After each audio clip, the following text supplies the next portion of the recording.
Uh, I want to thank the people of California for the incredible support that they have shown our campaign.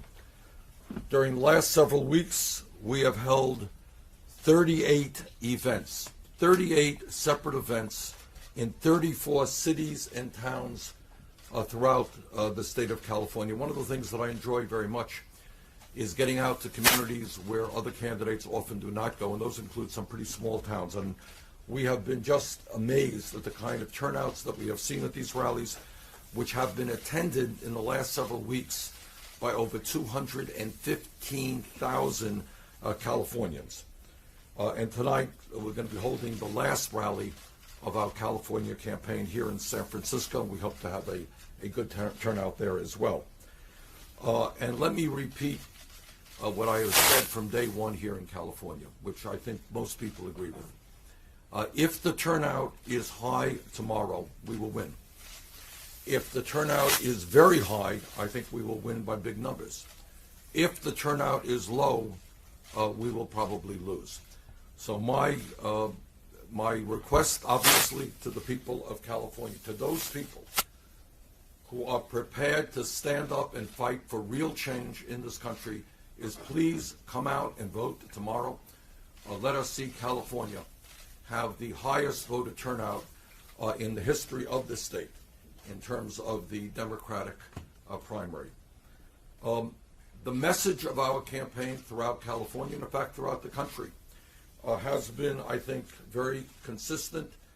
It has been straightforward, and I think it is the message that working people in the middle class want to hear, and that it is just too late for establishment politics and establishment economics. We need real change in this country, not superficial change, but real change, which will end the trend in our country of moving toward an oligarchic form of society in which a handful of extraordinarily wealthy people control both the political and economic life of our nation. Today, we have a corrupt campaign finance system in which billionaires and super PACs and large corporations are able to buy elections. We have a rigged economy in which study after study shows that almost all new income and wealth is going to the top 1% at a time when the middle class continues to shrink and shrink and shrink, and when millions of our people are working longer hours for lower wages. We will not, in my view, be able to move forward as a nation and address these crises unless, in fact, there is a political solution in which millions of people stand up, fight back, and demand a government which represents all of us and not just wealthy campaign contributors. We need a president and we need a government which will lead us into comprehensive immigration reform, where today we have 11 million people living in the shadows, living in fear because they are undocumented. We need real criminal justice reform so that we end the international embarrassment of having more people in jail than any other country on earth. We need to pass a Medicare for all health care system so that we do not remain the only major country on earth not to guarantee health care to all people. If we do not address the planetary crisis of climate change, this world and our children and our grandchildren will pay the price, which is why I believe we need bold action and why we need a tax on carbon. I've gone around California and I learned something that I did not know, and that there were tens of thousands of families in the state living in homes where when they turn on the tap, they cannot get drinkable water. That is a growing crisis in America and throughout the world, which is why, in my view, we have got to ban fracking today. Lastly, it is clear to me that we have got to do everything that we can as a nation to make certain that Donald Trump does not become president of the United States. It is incomprehensible to me that in the year 2016, given all that we have gone through as a nation for hundreds of years in trying to end racism, trying to end bigotry, trying to end discrimination, that we have a candidate of a major political party today who is essentially running his campaign on bigotry, on insulting Mexicans and Latinos, on insulting Muslims, on insulting African Americans, on insulting women. That is really quite mind-boggling that this is taking place in the year 2016, and clearly it is imperative that we do everything that we can to see that that type of bigotry does not end up in the White House. I am very proud that in virtually every national poll and every statewide poll done, including the recent polls here in California, we are defeating Trump, and we are defeating him badly. Just here in California, not to mention every other state. The last three polls had us beating Trump by 34 points, by 29 points, and by 23 points. And the last point that I would make is that in all of these polls, and in virtually every poll done nationally and in various states, we defeat Trump by larger numbers than does Secretary Clinton.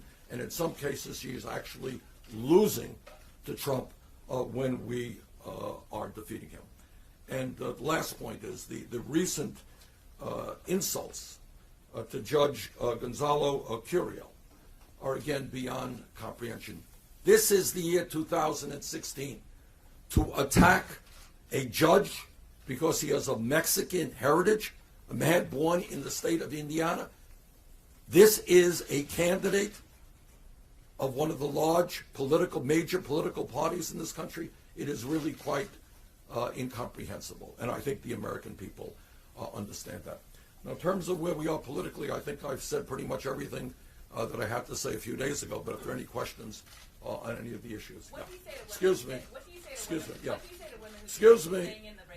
Excuse me. Excuse me. Excuse me, ma'am. Well, your other hands are up as well. Did Jeffrey, do you have a question? What do you say to women who say that you staying in the race? What do you say to women who say that you staying in the race is sexist because it's standing in the way of what could be the first female president? Is that a serious question? Yes, it is a serious question. That any woman who is running for president, anyone who opposes your question implies that any woman, that any person, any woman who is running for president is by definition the best candidate. So any woman who runs. But you would also have to say that it is sexist that any. So if Hillary Clinton runs for president, is your point that it is sexist for any man to oppose her? No, my point is that if she has more delegates than you tomorrow. Well, that's another point. Then that is not. Sexist. Well, I don't think it is sexist. I think the issue is, first of all, our focus right now is running and winning right here in California. And the second point that I have made is that it is absolutely imperative that we defeat Donald Trump as president of the as a candidate for president of the United States. I believe I'm the stronger candidate. Yeah, Jeffrey. Senator, you said that you must do everything you can to keep Donald Trump from winning the White House. Do you believe that includes trying to thwart Hillary Clinton from becoming the party? Trying to thwart Hillary Clinton from becoming president. The issue is who is the better candidate to become president of the United States and to defeat Trump. Right now, our focus is on winning the largest state in this country, on winning South Dakota, North Dakota, Montana, and New Mexico, and doing the best we can in New Jersey. New Jersey is going to be a difficult state for us. But our goal is to get as many delegates as we possibly can and to make the case to superdelegates that I believe the evidence is fairly strong that I am the strongest candidate. At what point do you become a spoiler, though? Well, first of all, let us focus. I really hesitate, as you well know, Jeff, to be gauged in speculation. If I win tomorrow in California, if we do very well, and I don't know that we will, we may. If we do well in the other states, if there are superdelegates out there who say, you know what, looking at the objective evidence of polling, looking at the objective evidence of who has the strongest grassroots campaign and can bring out the larger voter turnout, which I think is crucial for November. If some of those superdelegates begin to think it is Bernie Sanders, I think that that is not an insignificant fact. Yeah, Chris. Thank you, Senator. Back in 2008, you endorsed Barack Obama 2 days after he crossed the magic number with pledged and superdelegates before Hillary Clinton exited the race, well before the convention. In fact, the Burlington Free Press quotes you as saying, again, 2 days after he crossed that threshold, I will do everything I can to get him elected, and referred to him as the nominee. Why is it different in your case? Well, look, all we are saying, again, I think I made the point that I wanted to make just the other day. The issue right now is we have an important primary tomorrow.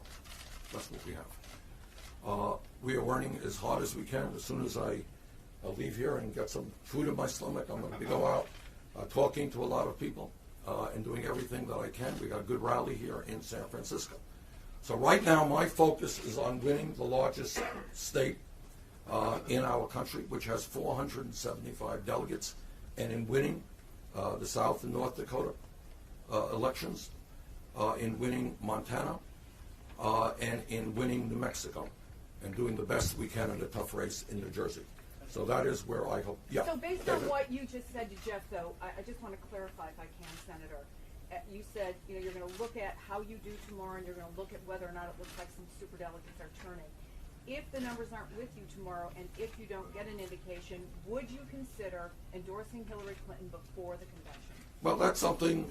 First of all, you're asking me to speculate. So let me just talk to you after the primary here in California, where we hope to win. Let's assess where we are after tomorrow before we make statements based on speculation. Yeah, please. Senator, when you talk about that assessment period, regardless of what happens tomorrow, can you give us some insight into how you would like to spend the rest of the week, whether it's in Washington campaigning ahead of that contest, in Burlington, Vermont, thinking through your superdelegate strategy? What are you planning for the rest of the week? Right. We're going back. We'll be in LA tonight. We will tomorrow night. I'm sorry. We'll be in LA tomorrow night. We'll be taking a plane back to Burlington, and certainly we'll be campaigning in DC. Yes, sir. Yeah. Have you gotten any superdelegates either to commit to switching to you, or are you in private conversations with any of that? Yeah, we are in private. Do in California? We are in private conversations, and we've seen a little bit of momentum. I think there are 4 superdelegates in 3 or 4 states who have come over to us. 4 who already have? 4 who are uncommitted. And are there more who? Yeah, I think there's no question that we're going to get more. No question. Yes. The White House is signaling that the president wants to get back on the campaign trail. If President Obama were to endorse Hillary Clinton soon, would that have any bearing on your thinking as you look ahead to the convention? Well, again, we're speculating before what is in fact the most important primary. Tomorrow, we have 475 pledged delegates coming up. And my job in the next 24 hours is to do everything that I can to win those delegates. You know, well, let me just conclude by saying this. When we started this campaign a little bit over a year ago in Burlington, Vermont, I think that most people, and most of you, and most of the punditry thought that this campaign would not go very far. And yet we are on June 6th arguing or debating who will win California tomorrow. We have now won 20 states. I have little doubt that we're going to win a number of more tomorrow. We have now won well over 9 million votes. We have won in every state that we have contested in. And this is also a point that we make to the superdelegates and we make to the whole convention when we talk about the future of America, is that in overwhelming numbers, we are winning the support of people 45 years of age or younger, people who are the future of this country. And I wish that I could tell you that we were doing better among older people. We should be, but we're not. But we are doing phenomenally well among people who are the future of this country, who will shape the future of this country. And that is a point, I think, not to be overlooked. Thanks very much. How are you feeling about California, Senator?